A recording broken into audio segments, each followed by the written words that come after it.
तो ये हमारा क्वेश्चन है, a mixture of 2.3 gram of formic acid and 4.5 gram of oxalic acid is treated with concentrated H2SO4।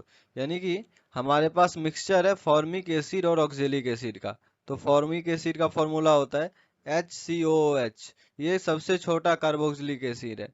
और उसके अलावा हमारे पास ऑक्जेलिक एसिड है जिसका फॉर्मूला होता है COOH और एक और COH। ऐसे ये ऑक्जेलिक एसिड का फॉर्मूला है और इनका मिक्सचर हमारे पास है इन दोनों का। और इनका रिएक्शन किससे कराया जा रहा है? कंसंट्रेटेड H2SO4 से। दोनों का मिक्सचर है तो दोनों को कंसंट्रेटेड H2SO4 से रिएक्ट कराना पड़ेगा। तो कंसंट्रेटेड H2SO4 जो है वो डिहाइड्रेटिंग एजेंट है। डिहाइड्रेटिंग एजेंट कहने का मतलब कि ये दोनों ही कंपाउंड से वाटर बाहर कर देगा। तो जब फॉर्मिक एसिड से वाटर बाहर होगा तो यहाँ हमें मिलेगा कार्बन मोनोऑक्साइड और साथ में वाटर। और जब इसका रिएक्शन ऑक्जेलिक एसिड से होगा तो कार्बन मोनोऑक्साइड, इसके साथ साथ कार्बन डाइऑक्साइड और फिर हमें मिलेगा वाटर। तो यहाँ पे कार्बन मोनोऑक्साइड गैस होगा, कार्बन मोनोऑक्साइड गैस होगा, कार्बन डाइऑक्साइड भी गैस होगा, लेकिन वाटर जो है वो लिक्विड होगा क्योंकि कंडीशन जो है वो STP है, स्टैंडर्ड टेम्परेचर एंड प्रेशर। अब देखें तो यहाँ फॉर्मिक एसिड का 2.3 ग्राम दिया हुआ है। तो फॉर्मिक एसिड का जो मोलर मास होता है वो 46 ग्राम होता है और नंबर ऑफ मोल का फॉर्मूला होता है given mass upon molar mass. तो यहाँ पे गिवन मास है 2.3 और मोलर मास है 46, तो ये हो जाएगा 1/20। तो हम कह सकते हैं कि फॉर्मिक एसिड का हमें 1/20 मोल गिवन है। उसी तरह से ऑक्जेलिक एसिड जो है उसका मोलर मास होता है 90 ग्राम और यहाँ गिवन है 4.5 ग्राम। तो इसका नंबर ऑफ मोल कैलकुलेट करेंगे तो 4.5 डिवाइडेड बाई 90, ये भी 1/20 टाइम्स होगा। तो इसका भी 1/20 मोल्स हमें गिवन है। तो दोनों का हमें 1/20 मोल्स गिवन है। और ये दोनों जो हमारा रिएक्शन है ये बैलेंस्ड रिएक्शन है।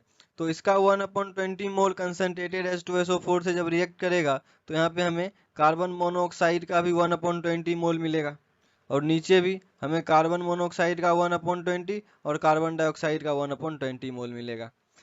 अब ये क्या बोल रहा है कि द इवॉल्व्ड गैसेज, मतलब ये रिएक्शन होने के बाद जो गैस इवॉल्व हुए, the evolved gaseous mixture is passed through KOH plates. मतलब यहाँ पे गैसियस मिक्सचर कौन है? कार्बन मोनोऑक्साइड और कार्बन डाइऑक्साइड। यहाँ पे जो वाटर जो है ये हमारे पास गैसियस फॉर्म में नहीं है।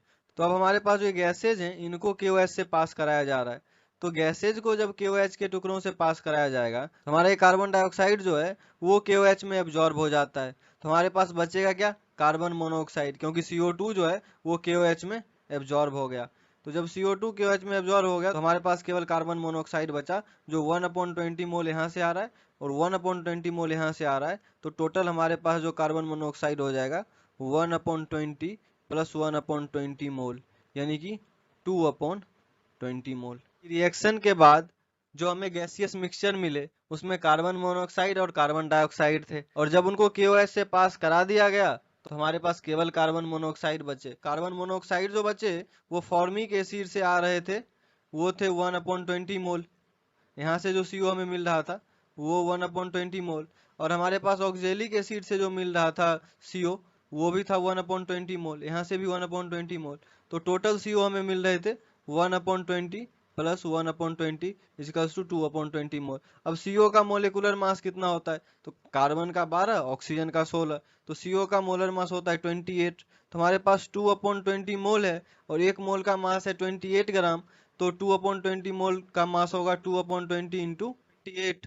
तो ये यहाँ से 10 टाइम्स कैंसिल हो जाएगा तो 28/10 इजिकल्स टू 2.8 ग्राम। तो यहाँ पे देखें सी जो है हमारा ऑप्शन वहां दिख रहा है हमें 2.8 ग्राम, तो सी हमारा करेक्ट आंसर हो जाएगा। तो होपफुली ये आपको समझ में आया होगा। मिलते हैं नेक्स्ट क्वेश्चन में। Thank you.